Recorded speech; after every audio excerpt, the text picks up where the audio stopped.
නිදහස් අධ්‍යාපනය අපිට නිතරම අහන්න ලැබෙන මාතෘකාවක්. විශේෂයෙන්ම විශ්වවිද්‍යාල ආදී ශිෂ්‍ය උද්ඝෝෂණවලදී අපිට අහන්න ලැබෙනවා නිදහස් අධ්‍යාපනය විකුණන්නට යනවා, එහෙම නැත්නම් නිදහස් අධ්‍යාපනය වළදාන්නට යනවා, නිදහස් අධ්‍යාපනය ආරක්ෂා කරගත යුතුයි යනාදී වශයෙන් විවිධාකාර සටන් පාඨ. අපි අද කතා කරන්නට යන්නේ නිදහස් අධ්‍යාපනය ආරම්භ වුණේ කොහොමද? නිදහස් අධ්‍යාපනය කියන්නේ මොකක්ද? මේ ආදී කාරණා තමයි අද අපි වීඩියෝවෙන් කතා කරන්න බලාපොරොත්තු වෙන්නේ. නිදහස් අධ්‍යාපනය කියපු ගමන් හැමෝටම හිතෙන්නේ නොමිලේ අධ්‍යාපනය ලබා දීම කියන එක. ඒ නිසානේ කියන්නේ නිදහස් අධ්‍යාපනය විකුණන්නට යනවායි කියලා. ඒත් ඔබට මුලින්ම කිව යුතු කාරණය තමයි නිදහස් අධ්‍යාපනය යනු නොමිලේ අධ්‍යාපනය ලබා දීම නෙවෙයි. ඇයි එහෙම කියන්නේ? නිදහස් අධ්‍යාපන පනත සම්මත කරපු කාලේ වෙනකොටත් අවුරුදු 100ක තරම් කාලයක් අපේ රටේ නොමිලේ අධ්‍යාපනය තිබුණා. ඒක වෙන්නේ මෙන්න මෙහෙමයි. කෝල්බ්‍රූක් ප්‍රතිසංස්කරණ යටතේ ලංකාවේ ඉංග්‍රීසි මාධ්‍ය පාසල් ආරම්භ වුණා. අපි මීට කලින් වීඩියෝ එකකදී මේ ගැන කතා කරලා තියෙනවා. මෙන්න මේ ඉංග්‍රීසි පාසල් වලින් අධ්‍යාපනය ලබන්නට අවස්ථාව ලැබුණේ මුදල් හදල් තියෙන වරප්‍රසාදලාභී පවුල්වල දරුවන්. මේ විදිහට මුදල් අය කරලා පාසල් ආරම්භ කළාම සංඛ්‍යාලේඛන අනුව අපිට පෙන්වා දෙනවා ලංකාවේ සමස්ත ශිෂ්‍ය ජනගහණයෙන් 7% තරම් පිරිසක් තමයි මේ පාසල්වල ඉගෙන ගත්තේ. ඉතිරි 93%ම ඉගෙන ගත්තේ නොමිලේ අධ්‍යාපනය ලබා දෙන පාසල් වල. මෙන්න මේ පාසල් සිංහල මාධ්‍ය පාසල් මේවාට රජයෙන් ඇත්තටම විශාල වියදමක් දැරුවේ නැහැ. බොහෝ විට ගුරුවරුන්ගේ වැටුප් ගෙවීම හැරුණකොට අනික් සියලුම දේවල් ගොඩනැගිලි උපකරණ පොත්පත් යනාදී මේ සියලුම දේවල් ඒ ප්‍රදේශවල හිටපු දානපතියන්ගෙන් සපයාගෙන තමයි මේ පාසල් පවත්වාගෙන ගියේ. ඒ නිසා ඔබට පැහැදිලි වෙන්නට ඕනේ නිදහස් අධ්‍යාපනය ආරම්භ වෙන්නට කලින් ලංකාවේ නොමිලේ පාසල්වල ඉගෙනීම් කටයුතු කළා. අපි දන්නවා ඊටත් කලින් අපි ඉංග්‍රීසීන්ගේ යටත් වීතියක් බවට පත් වෙනට කලින් ලංකාවේ නොමිලේ අධ්‍යාපනයක් තිබුණා. පිරිවෙන් මාර්ගයෙන් මේ අධ්‍යාපනය ලබා දුන්නා. හැබැයි ඇත්තම කාරණය තමයි ලංකාවේ විධිමත් අධ්‍යාපන ක්‍රමයක් ආරම්භ වුණේ ඉංග්‍රීසීන් ආවට පස්සේ. මේක අපි පිළිගත යුතුයි. ඉංග්‍රීසීන් අපිව යටත් වීතියක් බවට පත් කරගත්තාට පස්සේ අපේ රටට හානිකර බොහෝ දේවල් ක්‍රියාත්මක වුණා තමයි. හැබැයි පසු කාලීනව අපේ රටට යහපතක් වුණ දේවලුත් ක්‍රියාත්මක වුණා. එවන් එක දෙයක් තමයි මේ අධ්‍යාපන ක්‍රමය. දැන් අපි බලමු නිදහස් අධ්‍යාපනය කියන්නේ මොකක්ද කියලා. ඇත්ත වශයෙන්ම නිදහස් අධ්‍යාපනයේ පදනම තමයි රටේ සියලුම දරුවන්ට අධ්‍යාපනයේදී සමාන අවස්ථා ලබා දීම. අපි මේ කතාවේ මුලට යමු. අපි අහලා තියෙනවා ලංකාවේ නිදහස් අධ්‍යාපනයේ පියා කවුද? Christopher William Wijekoon Kannangara. අපි හැමෝම දන්න විදිහට නම් ආචාර්ය CWW කන්නංගර. මේ වැඩසටහන ඉදිරිපත් කරන මමත් බොහෝ විට මේ වැඩසටහන ආරම්භන ඔබත් නිදහස් අධ්‍යාපනයේ ප්‍රතිලාභ ලබලා අධ්‍යාපනය ලැබපු අය. ඒ නිසා නිදහස් අධ්‍යාපනය පිළිබඳවත් නිදහස් අධ්‍යාපනයේ පියා හෙවත් ආචාර්ය CWW කන්නංගර පිළිබඳවත් අපේ සිත් තුළ කිසියම් ආකාරයක ගෞරවාන්විත හැඟීමක් තිබිය යුතුයි කියලා මම විශ්වාස කරනවා. පෞද්ගලිකව ගත්තොත් මම අද යම්කිසි දැනුමක් ලබලා තියෙනවා නම් ඒ දැනුම ලැබුවේ නිදහස් අධ්‍යාපන ක්‍රමයක් අපේ රටේ ක්‍රියාත්මක වුණ නිසා. ඒ නිසා නිදහස් අධ්‍යාපනය සම්බන්ධව අපි හැමෝටම අයිතියක් තියෙනවා වගේම ඒ පිළිබඳව ලොකු වගකීමකුත් තිබෙනවා. ඔබට මේ වීඩියෝ නරඹලා ඉවරනම් මම මේ කියන කාරණය මොකක්ද කියලා හරියටම පැහැදිලි වෙයි. ඔහු මුලින්ම අධ්‍යාපනය ලැබුවේ අම්බලන්ගොඩ වෙස්ලියන් පාසලේ. වෙස්ලියන් පාසලේ ඔහු අධ්‍යාපනය ලැබමින් ඉන්නා කාලයේදී එක අවුරුද්දක එහි ත්‍යාග ප්‍රදානෝත්සවයේ ප්‍රධාන අමුත්තා විදියට පැමිණෙනවා ගාල්ලේ රිච්මන්ඩ් විද්‍යාලයේ විදුහල්පති පියතුමා. මෙන්න මේ ත්‍යාග ප්‍රදානෝත්සවයේදී තෑගි පිට තෑගි ගත්ත මේ දක්ෂ ශිෂ්‍යයා පිළිබඳව මේ විදුහල්පතිවරයාගේ අවධානය යොමු වෙනවා. ඒ අවධානය යොමු වීමේ ප්‍රතිඵලයක් හැටියට ඔහුට රිච්මන්ඩ් විද්‍යාලයට ඇතුළු වීම සඳහා පවත්වන විභාගයට පෙනී සිටින්නට අවස්ථාවක් ලබා දෙනවා. මෙන්න මේ විභාගයෙන් සමත් වෙලා ඔහු රිච්මන්ඩ් විද්‍යාලයේ ශිෂ්‍යයෙක් බවට පත් වෙනවා. 1902 දී ඔහු කේම්බ්‍රිජ් සීනියර් විභාගයට පෙනී හිටිනවා. එහිදී ගණිතයේ විෂය ඔහු සමත් වෙන්නේ මුළු බ්‍රිතාන්‍ය අධිරාජ්‍යයේම යටත් වීත වලින් අංක 1 ශිෂ්‍යයා විදිහට. පාසල් අධ්‍යාපනය අවසන් කරලා ඔහු රිච්මන්ඩ් විද්‍යාලයේම ගණිත ගුරුවරයා විදිහට පත්වීමක් ලබනවා. එයින් පසුව ඔහු දිවයිනේ පාසල් කිහිපයක ගුරුවරයෙක් හැටියට කටයුතු කරනවා. මේ විදිහට ඔහු ගුරුවරයෙක් වශයෙන් කටයුතු කරන අතර වාරයේදී ශ්‍රී ලංකා නීති විද්‍යාලයේ විභාග වලට පෙනී සිටලා පෙරකදෝරු විභාගයේ සමත් වෙනවා. පෙරකදෝරුක වශයෙන් සුදුසුකම් ලැබුවාට පස්සේ ඔහු ගුරු වෘත්තියෙන් ඉවත් වෙලා ගාල්ල ප්‍රදේශයට ගිහිල්ලා නීතිඥ වෘත්තියේ නිරත වෙන්න පටන් ගන්නවා. මෙන්න මේ කාලයේදී ඔහු ආරම්භ කරනවා ගාලු දේශපාලන සංගමය කියලා සංගමයක්. 1923 අවුරුද්දේ ව්‍යවස්ථාදායක සභාවේ දකුණු පළාත් ආසනයට අතුරු මැතිවරණයක් පැවැත්වෙනවා. මෙන්න මේ අතුරු මැතිවරණයේදී ඔහු ඉදිරිපත් වෙලා ජයග්‍රහණය කරලා ව්‍යවස්ථාදායක සභාවේ මන්ත්‍රීවරයෙක් විදිහට පත් වෙනවා. ඊට පස්සේ අවුරුදු 1924 දී ව්‍යවස්ථාදායක සභා මැතිවරණයට යලිත් ඉදිරිපත් වෙලා ජයග්‍රහණය කරනවා. ඊටත් පස්සේ 1931 දී රාජ්‍ය මන්ත්‍රණ සභාව පිහිටුවට පස්සේ ඔහු ගාල්ලේ මන්ත්‍රීවරයා බවට තේරීපත් වෙනවා. රාජ්‍ය මන්ත්‍රණ සභාවේ විධායක කාරක සභා කියලා කාරක සභා ක්‍රමයක් තිබුණා. මේ කාරක සභා කියලා කියන්නේ ඇත්ත වශයෙන්ම ගත්තොත් එහෙම අමාත්‍යාංශයක්. මේ කාරක සභාවේ මන්ත්‍රීවරු කීප දෙනෙක් සමාජිකයෝ ඉන්නවා. මේ මන්ත්‍රීවරුන්ගේ ඡන්දෙන් එක්කෙනෙක්ව තෝරගන්නවා සභාපතිවරයා විදියට. ඔහු ව්‍යවහාරයේදී හැඳින්වෙන්නේ මේ විෂය භාර ඇමතිවරයා වශයෙන්.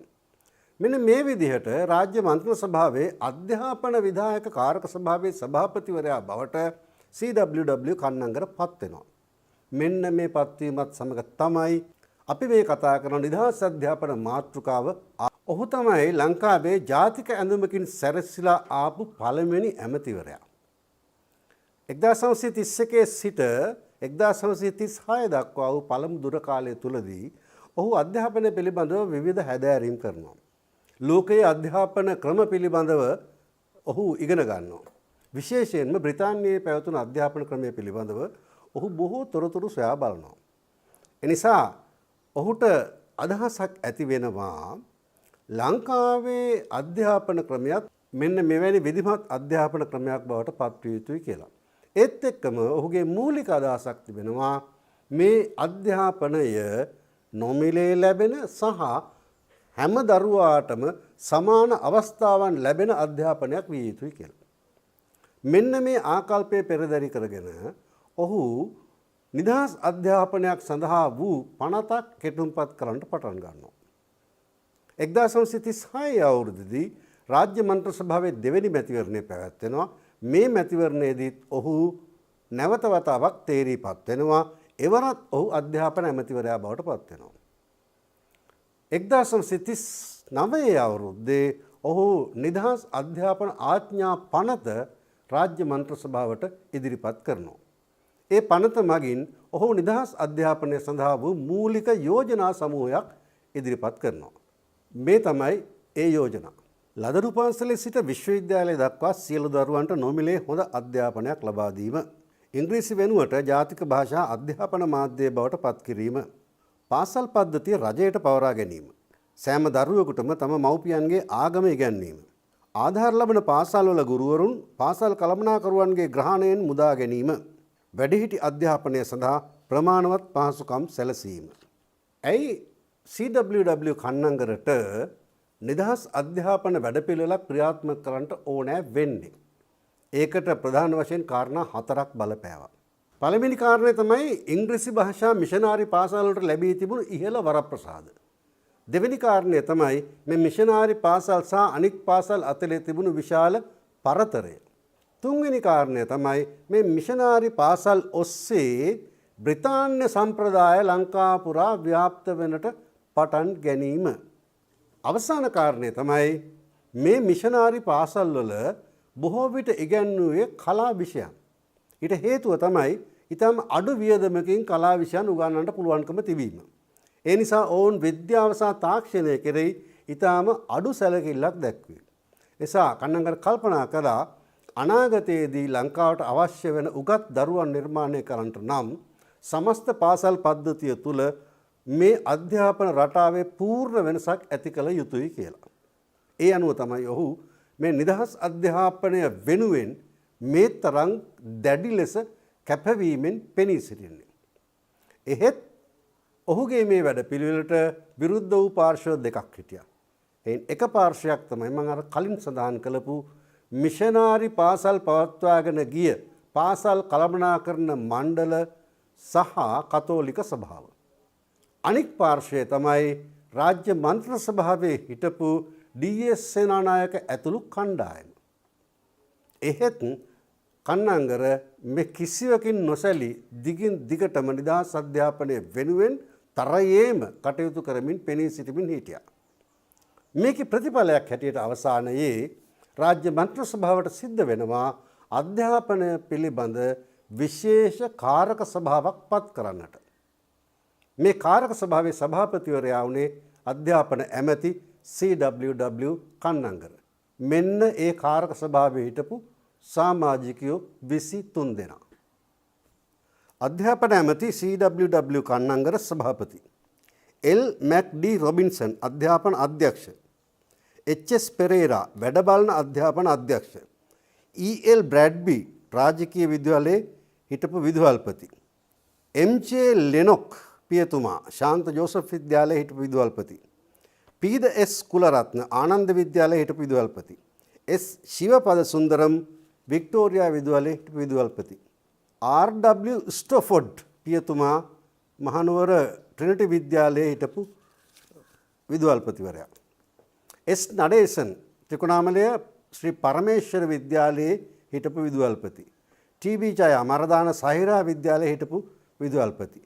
ඊට අමතරව රාජ්‍ය සභා මන්ත්‍රීවරුන් පිරිසක් හිටියා. ඔවුන් තමයි Abeyratne Ratnayake, H.W. Amarasuriya, D. Wanigasekara, G.A.H. Wille, R.A. Razik, major E.A. Nugawela, S.A. Pakeman ඔහු යුනිවර්සිටි කොලේජයේ ඉතිහාසය පිළිබඳ හිටපු මහාචාර්ය.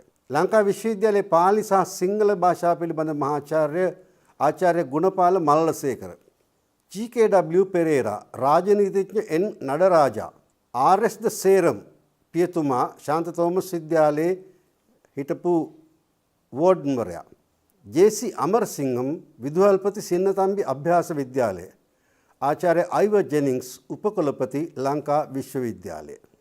මේ කාරක සභාව පත් කර 1942 අවුරුද්දේ. හැබැයි කන්නංගර ඒ වෙනකල් බලාගෙන ඉන්නේ නැතුව 1941 දී තමන්ගේ නිදහස් අධ්‍යාපන ප්‍රතිපත්තිය තමන්ගේ ආසනයෙන්, ඒ කියන්නේ මතුගම ආසනයෙන් ආරම්භ කළා. මතුගම ආසනයේ තිබුණා 1873 අවුරුද්දේ ආරම්භ කරපු පාසලක්. ඒකේ නම වැන්කියුල විද්‍යාලය. මෙන්න මේ වැන්කියුල විද්‍යාලය C.W.W. කන්නංගර තමන් අදහස් කරපු ආකාරයේ ආදර්ශ විද්‍යාලයක් බවට පත් කළා. ඔහු මේවාට නම දුන්නේ සෙන්ට්‍රල් කොලෙජ් කියලා. මේ වැන්කියුල විද්‍යාලය තමයි දැන් මතුගම C.W.W. කන්නංගර මධ්‍ය මහා විද්‍යාලය. මේ මධ්‍ය විද්‍යාලවල විශේෂත්වය කුමක්ද? ඔහු එය සැලසුම් කළේ කොළඹ රාජකීය විද්‍යාලයේ ආදර්ශයට අරගෙන. මේ පාසල්වල ශිෂ්‍යයන්ට නේවාසිකාගාරයක් තිබෙනවා. ඒත් එක්කම සෑම විෂය ධාරාවක්ම උගන්වනවා. ඊටාම ඉහළ සුදුසුකම් සහිත ගුරු මණ්ඩලයක් ඉන්නවා. මේ පහසුකම් නිසා ඈත පළාත්වල දරුවන්ට පවා මේ පාසල් වලට ඇවිත් නේවාසිකාගාරයේ නැවතිලා පූර්ණ කාලීනව අධ්‍යාපනයේ යෙදෙන්නට අවස්ථාව ලැබුණා. 1942 දී පත් කරපු අධ්‍යාපනය පිළිබඳ විශේෂ කාරක සභාව මහජනයාගෙන් අදහස් විමසුවා. පුවත්පත් දැන්වීම් පළ කරලා මෙන්න මේ අලුත් අධ්‍යාපන ක්‍රමය පිළිබඳව රටේ ඉන්න උගත් විද්වත් අයගෙන් සහ උනන්දුවක් දක්වන සියලු දෙනාගෙන් ඒ සඳහා අදහස් සහ යෝජනා ලබා ගත්තා. අනුව කොළඹ මහනුවර ගාල්ල යාපනය සහ මඩකලපුවේදී මේ අදහස් ලබා ගැනීම සඳහා රැස්වීම් පැවැත්වුණා. ඒත් එක්කම විදුහල්පතිවරුන්ට ලියුම් යවලා ඔවුන්ගේ අදහස් ගෙන්වා ගත්තා. මේ සියල්ල සලකා බලලා අධ්‍යාපන විශේෂකාරක සභාව ඔවුන්ගේ වාර්තාව සකස් කරලා අවසන් කළා 1943 අවුරුද්දේ. ඒ වාර්තාව අනුව සකස් කරපු යෝජනා මාලාවක් කන්නංගර 1944 මැයි මාසේ 30 වෙනිදා රාජ්‍ය මන්ත්‍ර සභාවට ඉදිරිපත් කළා. මේ යෝජනා මාලාව පිළිබඳව රාජ්‍ය මන්ත්‍ර සභාව විවාදයක් පැවැත්වුවා. මේ විවාදය ආරම්භ වුණ 1944 අවසාන භාගයේදී. මේ විවාදය මාස 6ක් තරම් කාලයක් තිස්සේ දීර්ඝ වශයෙන් ඇදී ගියා. 1945 ජූනි මාසය දක්වා. විශේෂයෙන්ම කන්නංගරට බරපතල අභියෝග වලට මුහුණ දෙන්නට සිදු වුණා ඔහුගේ අමාත්‍ය මණ්ඩලයේදී. ඩී.එස්. සේනානායක සහ සර් ජෝන් කොතලාවල බරපතල විදියට මේ නිදහස් අධ්‍යාපන යෝජනා මාලාවට එරෙහි වුණා. ඔබ අහලත් ඇති සමහර විට කියමනක් තියෙනවා මේ Kannangara don't do that foolish thing. ඔහම ගියොත් එහෙම අපිට ගහකට නග ගන්න කොල්ලෙක් නැතුව යයි කියලා.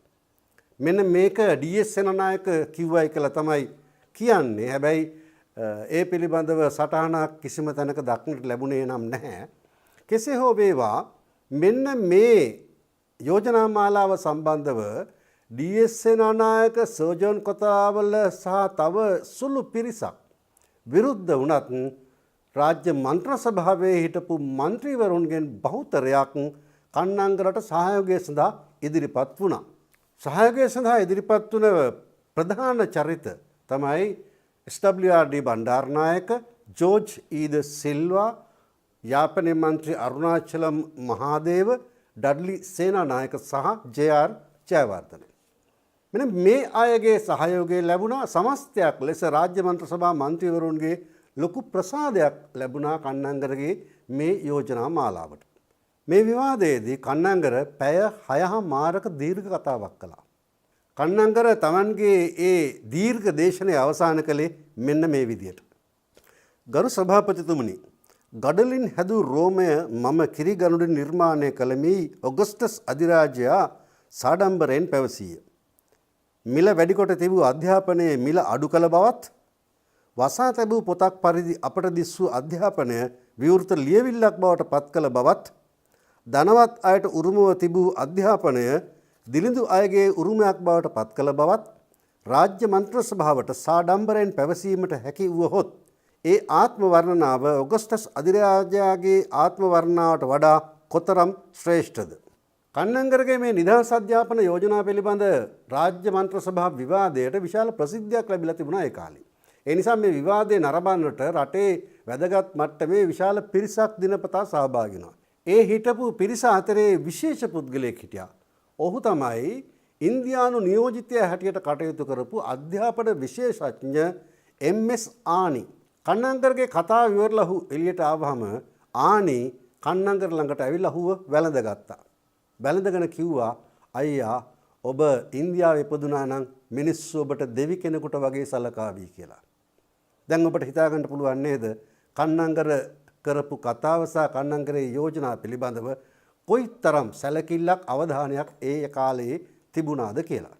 කෙසේ හෝ වේවා දීර්ඝ කර්ණ කටෝර විවාදයකට පස්සේ 1945 ජූනි මාසේ 6 වෙනිදා රාජ්‍ය මන්ත්‍ර සභාව ඡන්ද විමසීමකින් තොරව මේ පනත සම්මත කරනවා. මේ පනත සම්මත කිරීම සම්බන්ධව ඓතිහාසික සටහන් දෙකක් මම ඔබට ඉදිරිපත් කරන්නම්. මේ මුල්ම සටහන ජේ.ආර්. ජයවර්ධන චරිතාපදානයේ එන්නේ. 1943 අධ්‍යාපන ප්‍රතිසංස්කරණ යෝජනා රාජ්‍ය මන්ත්‍ර සභාවේ අනුමැතිය සඳහා 1944 මැයි 30 වෙනිදා කන්නංගර විසින් ඉදිරිපත් කිරීමෙන් පසු 1944 අවසානයේදී විවාදයට ගන්නා ලදී. දිගින් දිගට ඇදී ගිය එම විවාදය කටුක විය. රාජ්‍ය මන්ත්‍ර සභාව ඊට අනුමැතිය දුන්නේ 1945 ජූනි මාසයේදීය. එම විවාදයේදී ඇති වූ සමාචාරවල ආකර්ෂණය නිසා එක්සිත් වූ ජේ.ආර්. සහ SWRD බණ්ඩාරනායක ඩී.එස්.ට පිටුපා කන්නංගරගේ පැත්ත ගත්හ. මම ඉදිරිපත් කරන ඊළඟ සටහන පසු කාලයකදී ජේ.ආර්. ජයවර්ධන ජනාධිපතිවරයාගේ මාධ්‍ය ලේකම් වශයෙන් කටයුතු කරපු සේනාධීර පියසේන නැත්නම් එස් පියසේන ලියපු පොතකින් උපුටා ගත් එකක්. ඔහු රටවල් තුනක මාධ්‍ය සමග දශක 7ක් කියන ඔහුගේ පොතේ මෙන්න මෙහෙම සටහන් කරලා තියෙනවා. CWW කන්නංගර ඇමතිතුමා නිදහස් අධ්‍යාපන ක්‍රමයේ ඉදිරිපත් කළ අවස්ථාවේ SWRD බණ්ඩාරනායක, ජෝර්ජ් ඊ.ද සිල්වා, අරුණාචලම් මහාදේව යන ඇමතිවරුන් ඊට පක්ෂ වූ අතර ඩී.එස්. සේනානායක සහ ජේ.එල්. කොතලාවල යන ඇමතිවරුන් ඊට විරුද්ධ වූ බව ඉතිහාසගතය. එහෙත් රාජ්‍ය මන්ත්‍රී සභාවේ සිටි සේනානායකගේ පුත්‍ර ඩඩ්ලි සේනානායක හා කැලණියේ මන්ත්‍රී ජේ.ආර්. ජයවර්ධන වැනි තරුණ මන්ත්‍රී රාශියක් නිදහස් අධ්‍යාපන ක්‍රමයට පක්ෂපාතී වූහ. ඒත් මේ පනත් මොනවා සම්මත වුණත් කතෝලික සභාව සහ මිෂනාරි පාසල් මණ්ඩලයේ සිටියේ නිදහස් අධ්‍යාපන පනතට එක හෙලාම විරුද්ධව. ඔවුන් මේ සම්බන්ධයෙන් මෙන්න මෙහෙම ප්‍රකාශයක් කළා. අපගේ පාසල්වල දරුවන්ට නම් ඉංග්‍රීසි මාධ්‍යයෙන්ම අධ්‍යාපනය ලබා දිය යුතුය. සිංහල හෝ දෙමළ භාෂා අධ්‍යාපනයට සුදුසු භාෂා මාධ්‍ය නොවේ. සිංහල සාහිත්‍යය සහ දෙමළ සාහිත්‍යය කුණුහරුප වලින් පිරී තිබේ. ඔබට අවශ්‍ය ඔබේ දරුවන්ට කුණුහරුප උගන්වන නම් ඒ භාෂාවලින් අධ්‍යාපනය ලබා දෙන්න. අපේ පාසල්වල කිතුණු දරුවන්ට නම් අප ශීලාචාර ඉංග්‍රීසි භාෂාවෙන්ම උගන්වමු. මේ වාද විවාද සියල්ල අවසානයේ 1946 ජනවාරි මාසයේ නිදහස් අධ්‍යාපන පනත අත්හදා බැලීම ආරම්භ වුණා. ඒ අවුරුද්දේ සිට සියලු පාසල්වල ප්‍රාථමික පන්තිවල සිංහල සහ දෙමළ භාෂාවලින් ඉගැන්වීම ආරම්භ කළා. රාජ්‍ය මන්ත්‍රී සභාවේදී මේ නිදහස් අධ්‍යාපන පනත සම්මත වුණාට නිදහස් අධ්‍යාපන පනතේ තිබුණ විධිවිධාන ක්‍රියාත්මක කිරීම සඳහා අවශ්‍ය කරන අනපනත් විධිවිධාන ක්‍රමවේද සකස් වෙලා තිබුණේ නැහැ.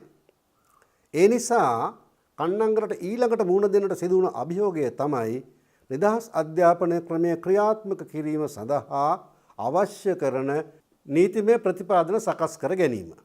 දැන් මෙතන මෙහෙම දෙයක් සිද්ධ වුණා. මේ 1946 අවුරුද්ද. මේ වන විට ලංකාවට බ්‍රිතාන්‍යයෙන් ඩොමීනියන් තත්ත්වයේ නිදහසක් ලැබෙන්නට යන බව සියලුම ක්ෂේත්‍රවල සියලු දෙනාම පාහේ දැනගෙන සිටියා.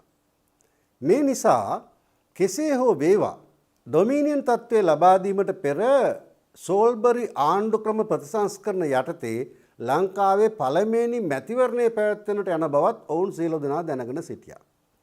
මේ නිසා රාජ්‍ය මන්ත්‍රී සභාවේදී නිදහස් අධ්‍යාපන පනත ක්‍රියාත්මක කිරීම සඳහා අවශ්‍ය කරන නීතිමය විධිවිධාන සම්මත කර ගැනීම නවත්වන්නට වළක්වන්නට එසේ නැත්නම් කල් දමා ගන්නට විශාල උත්සාහයක් ක්‍රියාත්මක වුණා. මේ උත්සාහය දැරුවේ කවුද? අර මිෂනාරි පාසල් කළමනාකරණ මණ්ඩල සහ කතෝලික සභාව. ඔවුන් අධ්‍යාපන ඇමතිවරයාට විශේෂ සංදේශයක් ඉදිරිපත් කළා. ඔවුන් ඉල්ලා සිටියේ මේ විවාදය දැම්ම තියන්නට එපා, මේක කල් දාන්න, මැතිවරණයෙන් තේරීපත් වෙලා යන ආණ්ඩුවකට මේක ක්‍රියාත්මක කරන්න ඉඩ තියන්න කියලා. එසේම රාජ්‍ය මන්ත්‍රී සභාවේ හිටපු කතෝලික මන්ත්‍රීවරයෙක් මේ පනතට විරුද්ධව පෙත්සමක් රාජ්‍ය මන්ත්‍රී සභාවට ඉදිරිපත් කළා. දැන් ඔබට පැහැදිලි වෙන්නට ඕනේ, ඒ වගේම ප්‍රශ්නයක් මතුවෙන්නට ඕනේ. නිදහස් අධ්‍යාපන පනත ක්‍රියාත්මක කිරීම සඳහා විරුද්ධව විශාල බලවේගයක් ක්‍රියාත්මක වෙමින් තිබුණා. මේ අවස්ථාවේදී ඩී.එස්. සේනානායක ප්‍රසිද්ධියේ කිසිවක් කියන්නට ගියේ නැහැ. එහෙත් ඔහු කතෝලික සභාව සහ මිෂනාරි පාසල් කළමනාකරුවන් ගෙන යන උද්ඝෝෂණය එකහෙලා අනුමත කරමින් සිටියා. දැන් ඔබට ප්‍රශ්නයක් එනවා, ඉතින් මේකට විරුද්ධව කවුරුත් ආවේ නැද්ද? ඔව්, නිදහස් අධ්‍යාපන පනත ආරක්ෂා කර ගැනීමට සහ ක්‍රියාත්මක කර ගැනීමට පක්ෂ බලවේගයකුත් නිර්මාණය වෙලා තිබුණා. මේ බලවේගයේ ප්‍රමුඛත්වයේම හිටියේ ආචාර්ය ඊ.ඩබ්ලිව් අධිකාරම්, ආචාර්ය ගුණපාල මල්ලසේකර සහ ආනන්ද විද්‍යාලයේ හිටපු විදුහල්පති එල්.එච්. මෙත්තානන්ද. ඔවුන් දිගින් දිගටම රාජ්‍ය මන්ත්‍රී සභාවේ මන්ත්‍රීවරුන්ට බලපෑම් කරන්න පටන් ගත්තා. ඔවුන් ලියුම් යවුවා මේ පනතට පක්ෂව ඡන්දය දෙන්න. ඡන්ද විමසන දවසේ මේ අය විශාල පෙරහැරකින් ඇවිත් රාජ්‍ය මන්ත්‍රී සභාව ඉස්සරහ බලාගෙන හිටියා. අවසානයේ 1947 අවුරුද්දේ මේ පනත සම්මත වුණා. අවසානයේ 1947 අවුරුද්ද අවසාන වෙන්නට කලින් රාජ්‍ය මන්ත්‍රී සභාවේදී නිදහස් අධ්‍යාපන විධිවිධාන පනත සම්මත වුණා. මම දැන් ඔබට ඉදිරිපත් කරන්නම් කන්නංගර අධ්‍යාපන ඇමතිවරයා ගෙනා නිදහස් අධ්‍යාපන ක්‍රමය යටතේ අධ්‍යාපන ක්ෂේත්‍රය තුල අලුතින් ඇති වුණු දේවල් මොනවද, වෙනස් වුණු දේවල් මොනවද කියන ලැයිස්තුවක්. පළවෙනි වසරේ සිට විශ්වවිද්‍යාල අවධිය දක්වා නිදහස් අධ්‍යාපනය. මධ්‍ය විද්‍යාල පිහිටුවීම. අඩු ආදායම් පවුල්වල ශිෂ්‍යයන්ට පහේ ශිෂ්‍යත්ව ක්‍රමය ආරම්භ කිරීම. මූලික අධ්‍යාපන අවස්ථා පුළුල් කිරීම සඳහා පල්ලි, පන්සල් හා දේවස්ථානවල ඉගැන්වීම් කටයුතු කිරීම. අධ්‍යාපනය සඳහා ගම්බද දරුවන්ට වැඩි අවස්ථා ලබා දීම. පොදු විෂය නිර්දේශ සකස් කිරීම. විෂය බාහිර කටයුතු සංවිධානය කිරීම. සංගීතය හා නැටුම් ඉගෙනීමට අවස්ථාව සැලසීම. මලල ක්‍රීඩා සඳහා අවස්ථාව සැලසීම. පාසල් වලට ක්‍රීඩාංගන ලබා දීම. පාසල් අධ්‍යාපනයේ අංගයක් ලෙස වතු වැඩ ඇතුළත් කිරීම. ගුරුවරුන් පුහුණු කිරීම සඳහා ගුරු විද්‍යාල පිහිටුවීම. ගුරු විද්‍යාලවල සමබර අධ්‍යාපනයක් ලබා දීමට පියවර ගැනීම. දෙවැනි පන්තියේ සිට ඉංග්‍රීසි ඉගෙනීම අනිවාර්ය කිරීම. දරුවන්ගේ හිස, හිත, අත හා සෞඛ්‍යය සංවර්ධනය කළ යුතුය යන ආකල්පය ඇතිව ඉගෙනීමට අවස්ථා සංවිධානය කිරීම. වැඩෙහි යෙදමින් ඉගෙනීමට අවස්ථාව සැලසීමේ ඉගෙනුම් ක්‍රමයක් හඳුන්වා දීම. මේ වැඩපිළිවෙලේ කාරණා දෙකක් සම්බන්ධව යම් පැහැදිලි කිරීමක් කළ යුතුයි. පහේ ශිෂ්‍යත්ව ක්‍රමය ආරම්භ කළේ කන්නංගරගේ යෝජනාව අනුව. ඒ අවධියේදී පහේ ශිෂ්‍යත්ව විභාගයේ පැවැත්වූයේ ඉගෙන ගැනීමට ඉතා දක්ෂ දුප්පත් දරුවන්ට මධ්‍ය මහා විද්‍යාලවල ඉගෙනීම සඳහා අවස්ථාවක් ලබා දීමට. ඒ අනුව පහේ ශිෂ්‍යත්වයේ සමත් වූ දරුවන්ට මධ්‍ය මහා විද්‍යාලවල නේවාසිකව නැවතිලා අධ්‍යාපනය නොමිලේ ලැබීමේ අවස්ථාව හිමි වුණා. විශ්වවිද්‍යාලය දක්වාම මේ නිදහස් අධ්‍යාපනය ලබා ගන්නට ඔවුන්ට පුළුවන්කම ලැබුණා. ඇත්තටම මෙය ලංකාවේ දුප්පත් පවුල්වල දරුවන්ට මහා වරප්‍රසාදයක් වුණා. ඒ සමගම මම සඳහන් කරපු ලැයිස්තුවේ අවසානයේ තිබෙන්නේ වැඩෙහි යෙදමින් ඉගෙන ගැනීම කියලා එකක්. වැඩෙහි යෙදමින් ඉගෙන ගැනීම කියලා කියන්නේ වැඩ කරමින් ඉගෙන ගැනීම කියන එක. ඔබ දන්නවාද මෙයටත් විවිධ විරෝධතා ඇවිල්ලා අවසානයේ අතහැරලා දාන්නට සිද්ධ වුණා. දැන් ඔබට පැහැදිලි ඇති නිදහස් අධ්‍යාපන පනත යටතේ මොනවාද අලුතින් ඇති වූයේ කියලා. ඇත්තටම නිදහස් අධ්‍යාපනය කියන්නේ නිකං උගන්වන එක නෙවෙයි. දැන් නිදහස් අධ්‍යාපනය පිළිබඳ කතා පුවත එතනින් ඉවරයි. හැබැයි කන්නංගර පිළිබඳ කතා පුවත තවම ඉවර නැහැ. නිදහස් අධ්‍යාපන පනත සම්මත කර ගැනීමට ලැබීම, නිදහස් අධ්‍යාපන ක්‍රමයක් ආරම්භ කිරීමට ලැබීම අධ්‍යාපන ඇමතිවරයා හැටියට CWW කන්නංගර ලැබූ විශාල ජයග්‍රහණයක්. එපමණක් නොවෙයි, ලංකාවේ දුප්පත් දරුවන්ට ලැබුණ විශාල ජයග්‍රහණයක්. ඒත් එක්කම රටේ අනාගතය පිළිබඳව සුබවාදී බලාපොරොත්තු ඇති කරගන්නට මේ නිදහස් අධ්‍යාපන වැඩපිළිවෙළ නිසා අවස්ථාව ලැබුණා. එහෙත් ඔබ දන්නවද මේ නිසාම කන්නංගර එක්තරා පිරිසකගේ වෛරයට භාජනය වුණා. ඒ කතාව මෙහෙමයි. 1947 මැතිවරණයේදී කන්නංගර තරඟ වදින්නේ මතුගම ආසනයේ එක්සත් ජාතික පක්ෂ අපේක්ෂකයා විදියට. හැබැයි මතුගමට තරඟ කරන්නට තවත් ප්‍රබලයෙක් ඉදිරිපත් වෙලා හිටියා. ඔහු තමයි විල්මට් ඒ පෙරේරා. විල්මට් ඒ පෙරේරා කියලා කියන්නේ හොරණ ශ්‍රීපාලි විද්‍යායතනයේ නිර්මාතෘවරයා. ඔහු එවක ඊටාම ප්‍රකට විශිෂ්ට පුද්ගලයෙක්. ඒ වගේම ඉඩම් හිමි මහා ධනවතෙක්. විල්මට් ඒ පෙරේරා කන්නංගරව මුණ ගැහිලා කිව්වා ඔබ මතුගමට තරඟ කරන්නේ නැතුව හොරණ ආසනයට යන්න මම මතුගමින් තරඟ කරන්න බලාපොරොත්තු වෙනවා කියලා. ඒත් කන්නංගර කිව්වා මම ඩී.එස්. නායක මහත්තයාට පොරොන්දු වෙලා ඉන්නේ මතුගම ආසනයෙන් තරඟ කරනවා කියලා. දැන් මට ඒ පොරොන්දුව කඩ කරන්න බෑ කියලා. අවසානයේ සිද්ධ වුණේ මොකද්ද? 47 මැතිවරණයෙන් කන්නංගරේ පරාජය වෙලා විල්මට් පෙරේරා ජයග්‍රහණය කළා. ඇත්ත වශයෙන්ම නම් කන්නංගර පරාජය වෙන්නට ඉඩ හැරියා. ඇයි මම එහෙම කියන්නේ? ඩී.එස්. සේනානායකට තිබුණා අවශ්‍ය නම් මතුගම ආසනයෙන් කන්නංගර ඉවත් කරලා අගලවත්ත ආසනයෙන් ඉදිරිපත් කරන්නට. ඒත් ඔහු එහෙම කළේ නැහැ. දැන් 47 ඩී.එස්. සේනානායක අගමැති බවට පත් වෙලා අලුත් ඇමති මණ්ඩලය හදනකොට හැමෝම හිතුවේ නිදහස් අධ්‍යාපන පනත පිළිබඳව උනන්දුවෙන් හිටපු හැමෝම හිතුවේ අධ්‍යාපන ඇමතිකම කන්නංගරගේ අගසව්වා වගේ හිටපු අබේරත්න රත්නායකට දෙයි කියලා. ඇත්තටම අබේරත්න රත්නායක නිදහස් අධ්‍යාපන පනත සම්මත කර ගැනීම සඳහා කන්නංගර සමග උරනුර ගැටිලා මහා කැපවීමක් කරපු මන්ත්‍රීවරයෙක්. එහෙත් DS ඔහුට අධ්‍යාපන ඇමතිකම දුන්නෙත් නැහැ. අධ්‍යාපන ඇමතිකම දුන්නේ කඩුගන්නාවේ මන්ත්‍රී E.A. නුගවෙලට. ගාලුමුගදර පිටිය අශ්‍යා පිටින් වැටලා DS නායක පරලෝක ප්‍රාප්ත වුණාට පස්සේ අගමැති බවට පත්වෙච්ච ඩඩ්ලි සේනානායක 1952 දී නැවත මැතිවරණයක් පැවැත්වුවා. මෙන්න මේ මැතිවරණයේදී කන්නංගර නැවත ඉදිරිපත් වුණා අගලවත්ත ආසනයෙන්. ඔහු ඒ අවස්ථාවේදී ජයග්‍රහණය කළා. ඒත් ඔහුට අධ්‍යාපන ඇමතිකම ලැබුණේ නැහැ. ඔහුට ලැබුණේ පළාත් පාලන ඇමතිකම. අධ්‍යාපන ඇමතිකම ලැබුණේ මතුගම මන්ත්‍රී MD බණ්ඩාට. 1952 ආණ්ඩුවේ පළාත් පාලන ඇමති වශයෙන් කටයුතු කරපු කන්නංගර තවත් අවුරුදු 3කට පස්සේ දේශපාලනයෙන් විශ්‍රාම ගියා. ඒ කාලයේ මන්ත්‍රීවරුන්ට ඇමතිවරුන්ට විශ්‍රාම වැටුප් තිබුණේ නැහනේ. කන්නංගර සතුව තිබුණු එකම ශේෂත තමයි මතුගම පර්චස් 25ක ඉඩමක් ඔහුට තිබුණා. ඒ පර්චස් 25 ඔහු මිලදී ගත්තේ 1938 දී මියගිය සිය පියාගේ භස්මාවශේෂ තැන්පත් කිරීම සඳහා රුපියල් 30කට. ඔහුට ස්ථිර පදිංචිය සඳහා නිවසක්වත් තිබුණේ නැහැ. ඔහු අවසාන කාලයේ පදිංචි වෙලා හිටියේ ඔහුගේ දියණිය බැංකු නායක අරගෙන හදපු ගෙදරක. ඔහු ඊටාම අසීරු මට්ටමකට පත් වෙලා හිටියේ. වරක් ඔහුට අසනීප වෙලා බෙහෙත් ගන්න සල්ලි නැතුව මගුල් මුද්ද උගස් තියන්න වෙලා තිබුණා. ඒ අතට විශේෂ දෙයක් ඔබට කියන්නම්.